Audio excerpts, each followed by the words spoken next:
Gustavo habló de un tema muy interesante y hemos tenido grandes dificultades. El Hospital La María, a raíz del nuevo contrato de VIH, atiende personas de VIH de nivel 1 y 2 en la sede de la Aguacatala, porque son muchos pacientes. Entonces junto con Integra, que se hizo la unión temporal con Integra Bionco, donde se atienden los 2.400 pacientes de VIH. En el Hospital La María atendemos ya en la sede de Castilla los que son nivel 3 o vinculados, mal llamado vinculados.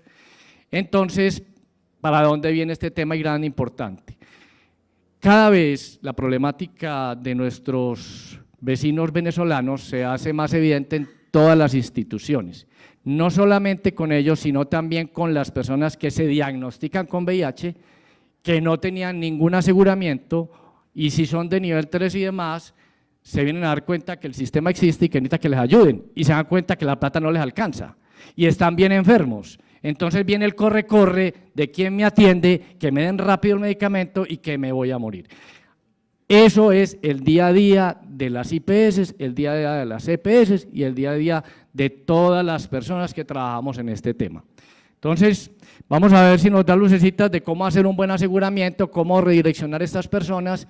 Y por favor, si van a un programa de VIH, tiene que fijar que la persona esté primero en el FOSIGA, esté registrado, porque si no, no va a haber una posibilidad de que una IPS los pueda atender o formalmente, excepto si es una urgencia vital, pues ya se atenderá y miraremos. Pero la idea es redireccionar bien los pacientes, asesorarlos bien para evitar tanta vuelta y perder tanto tiempo y evitar tanta barrera.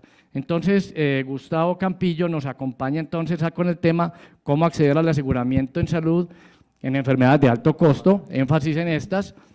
Gustavo Campillo es presidente de la Fundación Raza, quien ha trabajado activamente y es bien conocido por todos.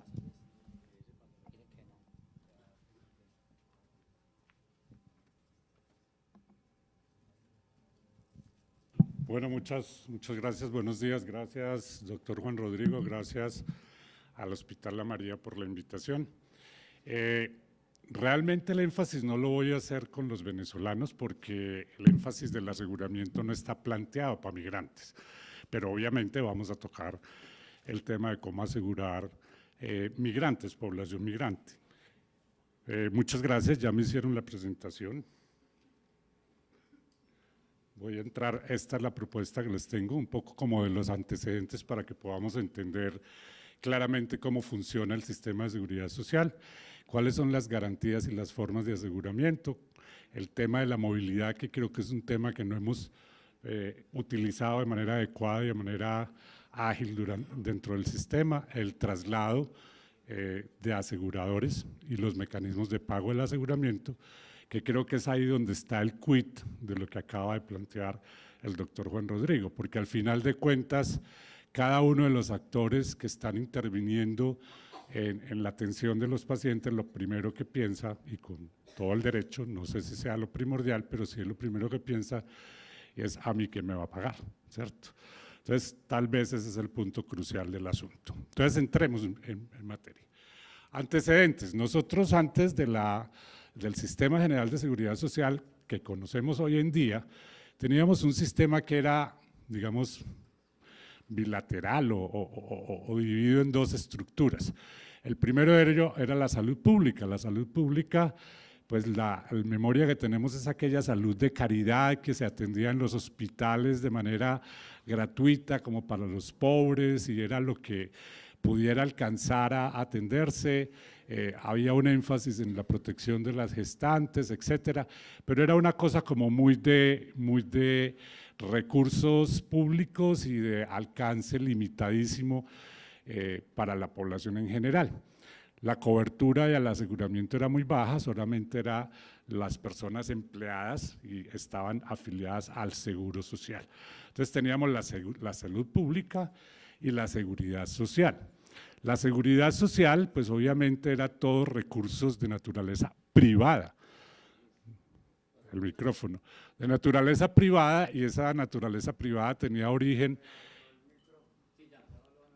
en aporte. No sé si me alcanzan a escuchar atrás, ¿no? Entonces esperamos.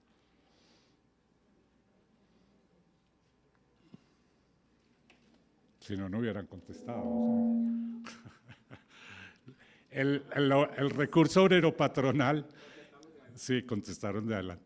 El recurso obrero patronal, entonces, es un recurso de naturaleza privada, donde los patrones y los obreros aportaban a un componente que era el Instituto de la Seguridad Social. Era privado, lo manejaba el Estado, pero con recursos de naturaleza privada.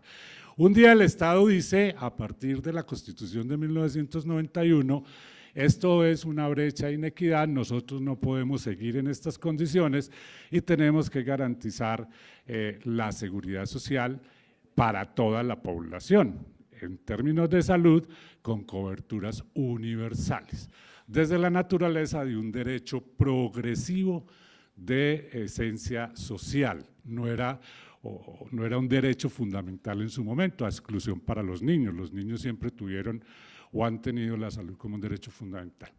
Entonces el Estado dice, bueno, ¿y cómo lo hacemos? Bueno, entonces hagamos una cosa, vamos a tomar los recursos privados, los obreros patronales, y aportamos por cada peso que tengamos del recurso obrero patronal, nosotros como Estado vamos a aportar un peso, y eso se llamaba el par y paso. Por cada peso, otro peso, par y paso.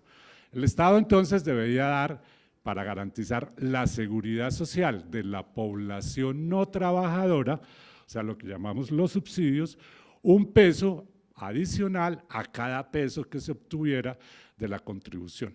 La filosofía era inicialmente en que íbamos a tener un país con un alto desarrollo, que íbamos a tener una masa laboral supremamente alta y que obviamente con la compensación de la masa laboral íbamos a tener la capacidad de generar los recursos para el subsidio. No fue así, no ha sido así y parece que no va a ser así. El 63% de la población sigue siendo del régimen subsidiado. Entonces, esa compensación realmente no es efectiva.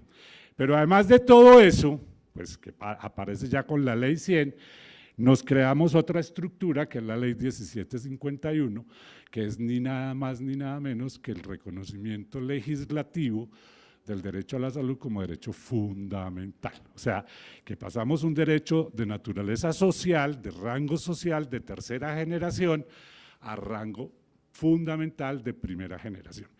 Maravilloso, pero se necesitan recursos para poder garantizar ese derecho o esa garantía del derecho o esa estructura del derecho. Esos recursos nunca aparecieron, ese peso del Estado nunca se pagó. El Estado se apropió de los recursos privados, de los recursos obreros patronales y jamás ha hecho la compensación del peso por cada peso que se obtiene del recurso obrero patronal.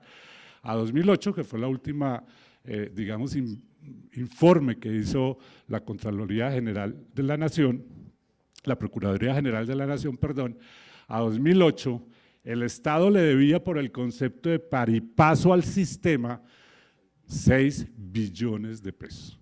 Se estima a 2018 23 billones de pesos, ¿sí? El déficit del sistema se calcula en 12 billones de pesos.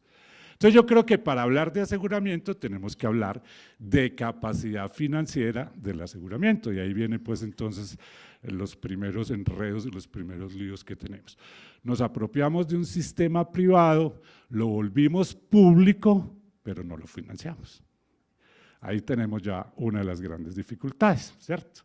Entonces esto nos lleva a que nos definamos claramente dónde estamos. Colombia en su primer renglón de la Constitución nos dice que somos un Estado social de derecho. Hasta 1991 fuimos un Estado de derecho. En el 91 nos volvimos social de derecho. Y el concepto es muy importante porque eso significa que los principios del derecho están sujetos al individuo y no a la norma. Y eso cambia todo el concepto. Ya no es primero la ley, sino que es primero el individuo. Y ahí entonces tenemos problemas entre lo que significan los derechos colectivos y lo que significan los derechos individuales. ¿Qué son más importantes? ¿Los individuales o los colectivos? ¿Sí? los colectivos. La Corte piensa lo contrario.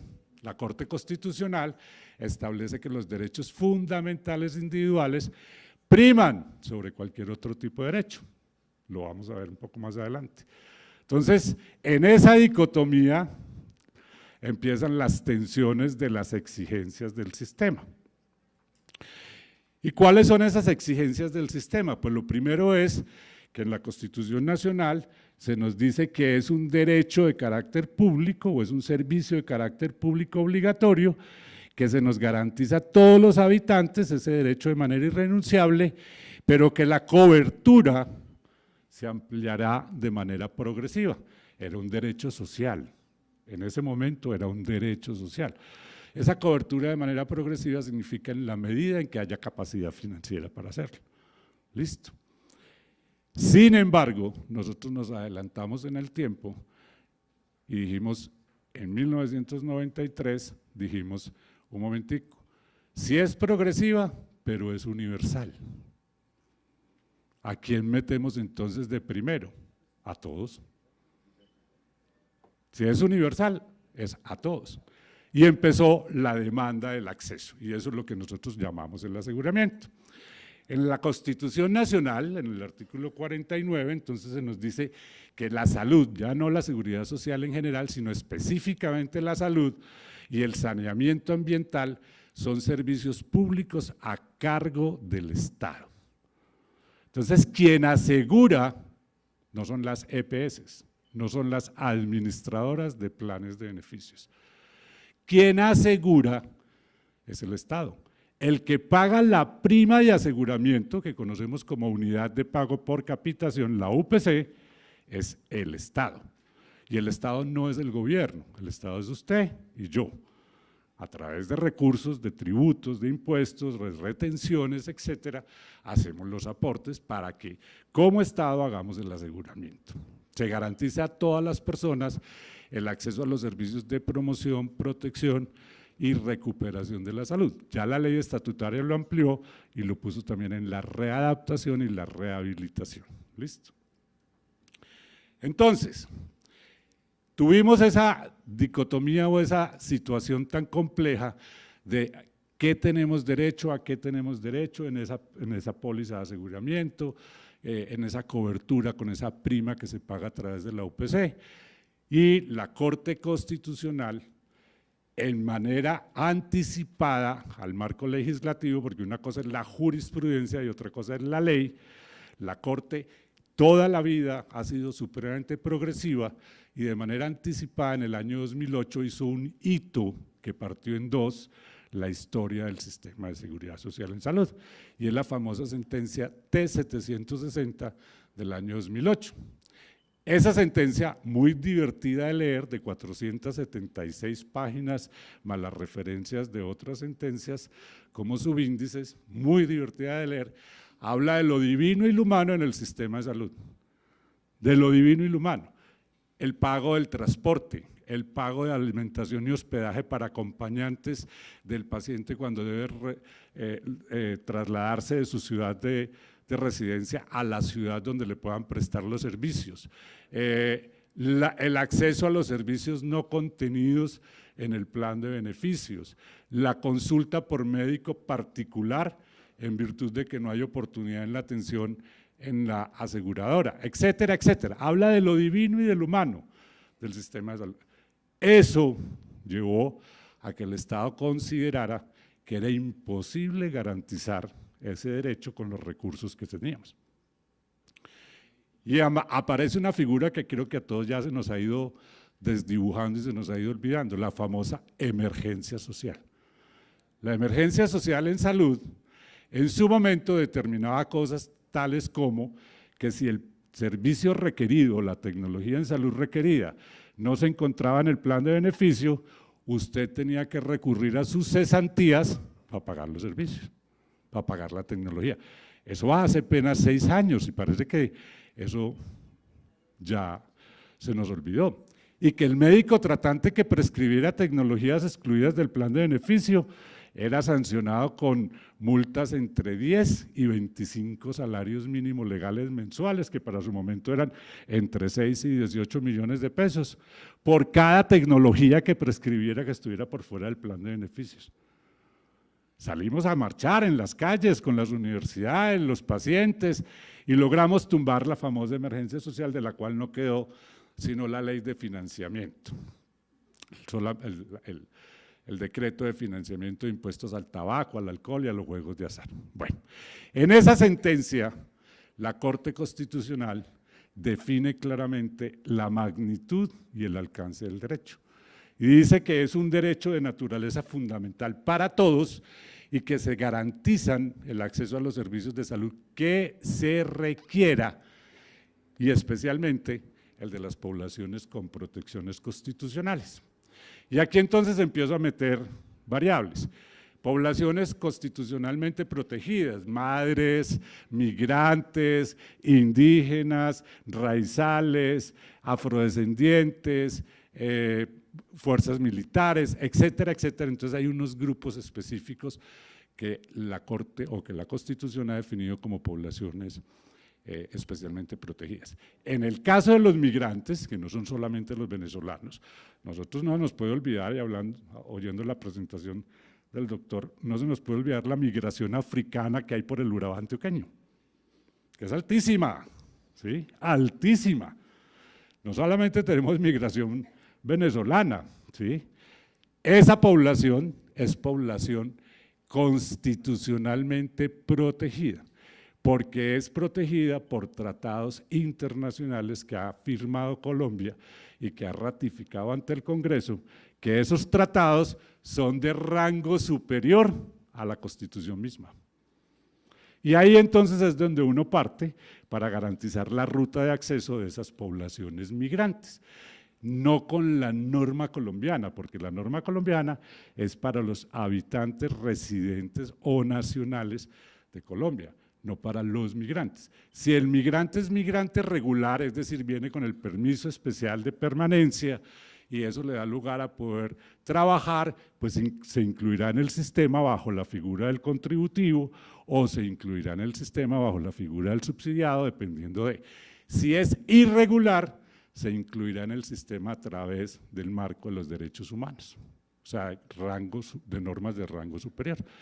Y ahí es donde tenemos la dificultad, porque la dificultad no está en incluirlo al sistema, sino quién paga la inclusión al sistema, quién es el financiador de esa forma de aseguramiento. Y ahí tenemos una, digamos, discusión técnica entre el ADRES, que ya el FOSIGA no existe, entre el ADRES, tenemos una discusión técnica con los entes territoriales y tenemos una discusión técnica con la Cancillería colombiana, con el Ministerio de Relaciones Exteriores. Es decir, claramente no nos podemos amparar sino desde el marco normativo a través de los derechos humanos y de la Declaración Internacional de los Derechos Humanos. Bueno, el derecho a la salud como un derecho fundamental aparece ya, fíjese usted, la Corte lo define en el año 2008, ¿sí? Y la legislación colombiana lo define apenas en el año 2015. ¿Sí? La naturaleza progresiva de la Corte. Es decir, nosotros hemos venido accediendo a los servicios a través de vía jurisprudencial y no a través de vía legislativa. Y eso complica el asunto porque eso es una inseguridad jurídica para la estructura del sistema. Hay un artículo que me parece supremamente destacable de la ley estatutaria en salud, esta es la ley 1751, que es el artículo 6º, que de alguna manera nos permite interpretar la forma de aplicabilidad del marco legislativo o del marco jurídico, entre eso la jurisprudencia, las leyes, las ordenanzas, los decretos, los acuerdos, etcétera, etcétera. Y es el principio pro homini. Entonces, esto establece que las autoridades y los demás actores del sistema de salud adoptarán la interpretación de las normas vigentes que sea más favorable a la protección del derecho fundamental a la salud de las personas. ¿Y esto por qué? Porque en el sistema hay alrededor de 8.000 normas vigentes, ¿sí? Las unas contrarias de las otras inconclusas, las otras difusas, las otras, etcétera. Y cada uno de los actores, de acuerdo a su posición y su momento de acción de dominación, pues interpreta la norma como le parece, ¿sí? Y además de las normas está la jurisprudencia de las Cortes, no solamente la Constitucional, el Consejo de Estado, la Corte Suprema de Justicia, la Corte Constitucional. Entonces es un mare magnum de normas y de leyes muy difícil de poder interpretar, y por lo tanto la inclusión de este artículo en la ley estatutaria creo que sí es determinante en el sentido de que no nos enredemos, aplíquele la que más le funciona o la que es más apta para… No se les olvide que esta es una norma de rango superior, es ley estatutaria, modifica la Constitución Nacional, es de rango constitucional, o sea que esta ley está por encima incluso de la ley 100, ¿listo? En el concepto de aplicabilidad de la norma. En el artículo primero de la norma de la ley estatutaria, pues obviamente se define su objeto, y es el de garantizar el derecho fundamental a la salud, el de regularlo y establecer sus mecanismos de protección. El sistema simple básicamente es esto, es una rectoría que ejerce el ministerio, son unas aseguradoras que son EPS mixtas y privadas, ya no hay aseguradoras públicas, ninguna, ni Sabia Salud es pública porque tiene capital de Confama que es privado y es mixto, ¿sí? Ninguna, todas son mixtas o privadas que ejercen la contratación de una red de prestación de servicios, de prestadores de servicios, y que eso es lo que se le ofrece al final a los usuarios. Como verán, todo está transversalizado por el recurso económico, todo. El Estado le gira una UPC y las aseguradoras contratan bajo distintas modalidades a unos prestadores, y eso entonces es la ruta del acceso. Pero el aseguramiento en salud no es un aseguramiento como el de todos los otros tipos de aseguramientos. Esto no es como comprar el seguro del carro, esto no es como comprar el seguro de robo, no, esto tiene otras condiciones muy distintas y es un tipo de aseguramiento muy anormal. Entre otras variables, pues el valor de la prima no está determinado por el riesgo, sino que lo determina el Estado, y lo determina de acuerdo a factores de uso del sistema, es decir, frecuencias, patologías, vulnerabilidades, determinante social, y determina un valor de prima para todo el mundo, igualito. Varía de acuerdo a los grupos poblacionales en unos porcentajes muy bajitos, los niños y los adultos mayores, las mujeres en edad de gestación tienen mayor frecuencia de uso del sistema, entonces tiene una prima variable. Para VIH específicamente hay una UPC adicional en relación a la garantía de la atención a través de programas especiales. La UPC adicional es para poder garantizar la integralidad y la integridad en la atención de las personas viviendo con VIH a través de programas especiales. Hay otras primas adicionales o otros valores a la UPC adicional que tienen que ver con zonas distantes. Urabá, Chocó, Baupés, etcétera, tienen esas variables. Pero en términos generales es una prima estándar y es la misma para todo el mundo. Enférmese o no, es la misma para todo el mundo. Y ahí viene el tema de la compensación. Entonces se asume que quien no se enferma está siendo solidario, que es la otra característica de este sistema de aseguramiento. Con el tema del seguro del carro nadie le va a ayudar a usted a pagarlo, eso lo paga usted, pero el seguro a la salud de quien no puede pagar, lo pagamos quienes pueden pagar. Y yo hago salvedad de que quien no puede pagar, porque ahora explico un poco el concepto del no pago del régimen subsidiado. Entonces es un sistema solidario. Y además de eso, es una cobertura universal con mínimas exclusiones en las tecnologías, ¿sí? Pero no puede haber preexistencias. Y además es de alta siniestralidad. Todos nos vamos a enfermar o a usar el sistema en algún momento.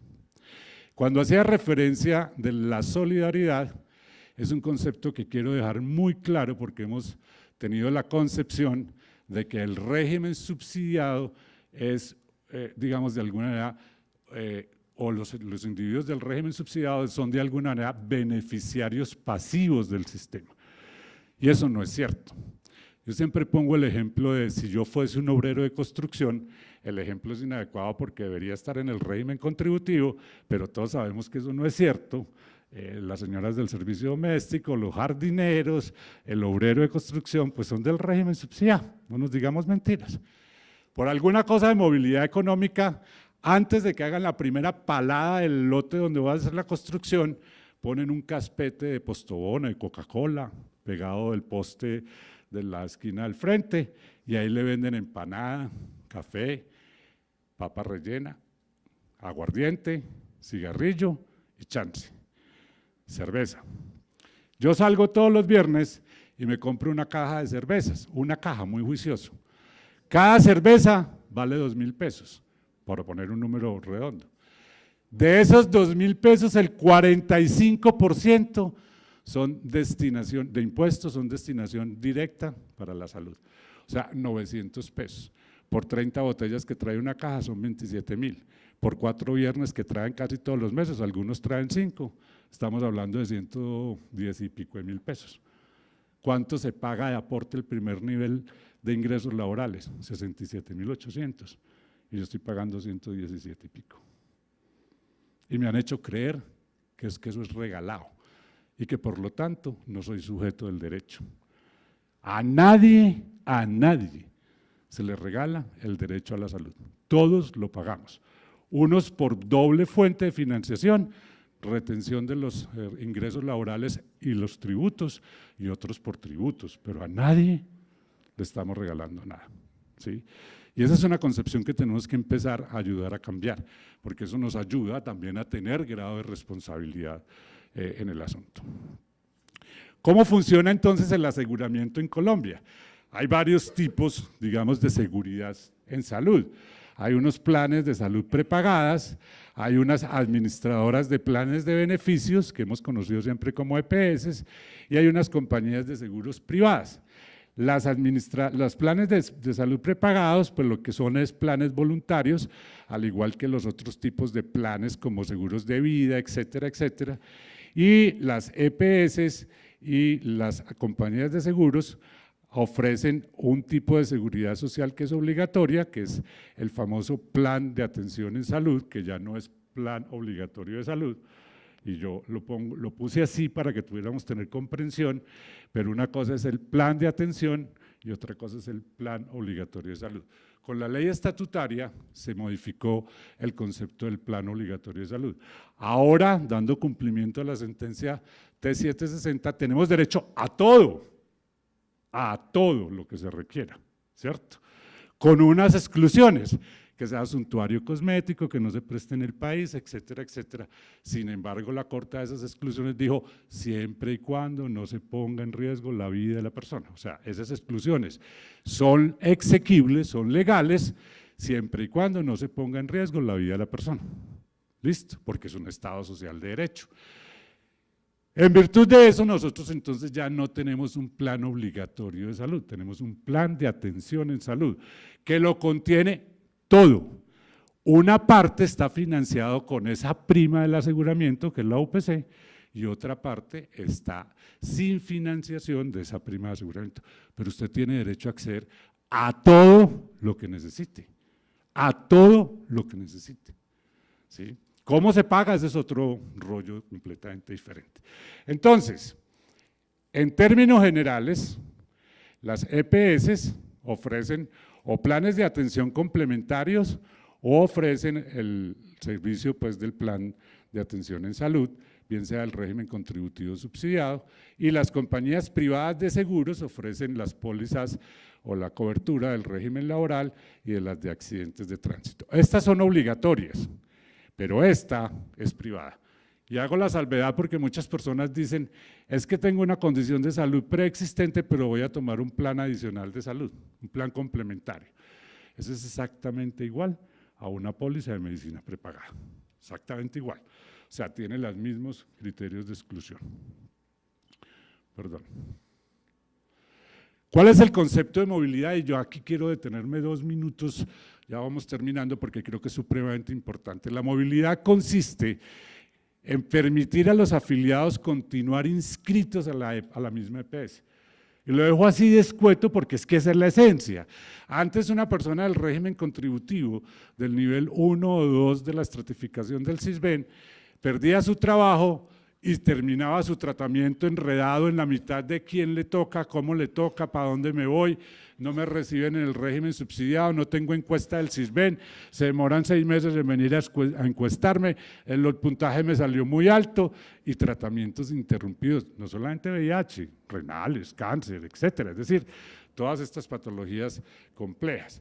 Precisamente lo que se logra con la movilidad es que si usted cumple las condiciones de permanecer en el régimen específico, bien sea contributivo o subsidiado, pues no tenga que salirse de esa EPS y pueda continuar la atención de la manera en que venía siendo prestada.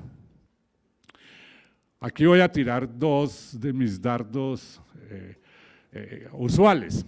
El primero es, muy bien, esto es una maravilla, la población con estratificaciones 1 y 2 del Sisbén, que está en Sura, pierde su trabajo, pero se queda en Sura y lo seguimos atendiendo de manera muy adecuada en Sura. Falso, le cambian la red de prestadores. No digo Sura, yo no conozco si sea Sura, pero lo digo, las aseguradoras tienen una red de prestadores para el régimen subsidiado y otra para el régimen contributivo. ¿Sí? Y al cambiarle los prestadores, pues le interrumpen el tratamiento.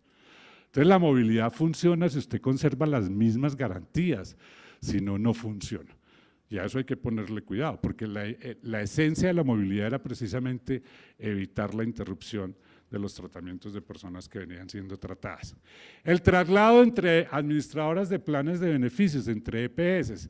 Este es otro concepto bien interesante. La gente cree que se afilia a una EPS y que ahí tiene que quedarse para toda la vida. No, usted se puede trasladar cuando usted quiera, siempre y cuando cumpla los siguientes requisitos. Llevar afiliado por lo menos 12 meses. ¿Y por qué 12 meses?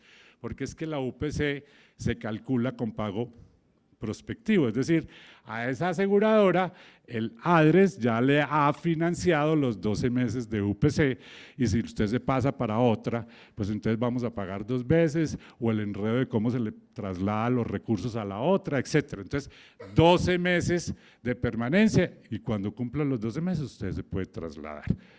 Cuando un beneficiario hijo adquiere empleo, que esto es muy común también, entonces le aplican el término de usted no lleva 12 meses de afiliado porque usted apenas se afilió hoy que consiguió el empleo, entonces no se puede trasladar, no. El tiempo de afiliación es desde el momento en que fue afiliado como beneficiario y ahí empieza a correr esos términos. El afiliado no puede estar hospitalizado ni en tratamiento, ¿sí? Y la norma dice incluso no se puede trasladar sino hasta 2 años después de terminado el tratamiento. O sea que aquellos tratamientos que no se terminen no se podrá trasladar jamás en la vida, técnicamente, dice la norma, ¿cierto? VIH, renales, etcétera, etcétera. No se podrá trasladar, pero tiene salida, no se preocupen. Que no se encuentre en mora de copagos, cuotas moderadoras, etcétera, etcétera, o de aportes al sistema, se puede trasladar luego de los 90 días de un traslado forzoso. Ojo porque estamos a expectativas de que van a cancelar, según el superintendente, 16 EPS que están ahí como en la puerta del horno crematorio, y entonces 16 EPS entre las que supuestamente está Savia, con 1.800.000 afiliados, esas personas van a trasladarlas de manera forzada, o sea, no les van a preguntar dónde quieren estar, no les permiten la libre elección, los reparten entre los aseguradores que haya en la región, en la zona, ¿sí? Eso es un volumen de personas supremamente altas, porque está Savia, Medimás, Comeva, o sea, lo que tenemos de perspectiva en relación a ese traslado forzoso es muy grave o muy complejo. Pues las personas son trasladadas de manera forzosa y no pueden ejercer la libre elección del aseguramiento. Tienen que esperar 90 días y a partir de los 90 días podrán ejercer la libre elección, o sea, los trasladan, se quedan 3 meses en esa EPS y a partir de los 3 meses ya pueden elegir el traslado. Pero queda la figura de la salvación, el salvavidas del doctor. Cuando hay mala calidad en la prestación del servicio, yo me atrevería a pensar en casi todas, cuando hay mala calidad en la prestación del servicio, usted se puede trasladar cuando quiera. ¿Cómo se demuestra? Medicamentos sin entregar o pendientes de medicamentos, citas de médicos no oportunas, tutelas, desacatos, etcétera. Usted se traslada cuando quiera. Obviamente en patologías crónicas o de alto costo, ninguna EPS le va a atender tapete rojo y bienvenido a mi EPS, no. Todas van a tratar de contener el ingreso, selección adversa, pero eso se resuelve con términos legales. Bueno. ¿Cuál es el rollo de todo esto? Y las dificultades, el tema de contratación. Y no lo defino yo, no lo conocemos hace poquito, esto es un documento técnico muy interesante del año 2005, a quien le guste el tema de aseguramiento es una ficha o una referencia bibliográfica esencial. Y el mismo gobierno, en la Política Nacional de Prestación de Servicios, en el año 2005, tenía claro cómo es que era este enredo. Existe una situación de permanente disconformidad y contradicción entre aseguradores y prestadores por la forma en que los aseguradores definen precios y contratan a los prestadores de servicios. Yo creo que ahí está el quid del asunto. ¿Sí? Yo creo que ahí es donde tenemos el nudo de la garantía en el acceso y en todos los derechos. ¿Por qué? Porque esto genera fragmentación. Compro con el más barato, y si el más barato me vendes este pedacito del dedo en el otro extremo de la ciudad y el otro pedacito del dedo me lo venden en el otro extremo de la ciudad más barato, a mí no me importa, yo tengo red. Yo lo que tengo que tener es una red. ¿Cómo está estructurada la red? Eso no es problema mío, ¿sí? Esa fragmentación y desarticulación de los servicios de oferta mantiene a los servicios con dificultades para el acceso y la integralidad en la atención. Eso no lo digo yo, lo dice el Estado. El concepto de red de servicios y de modelo de atención en salud son la opción a la fragmentación y a la atomización en la prestación de servicios.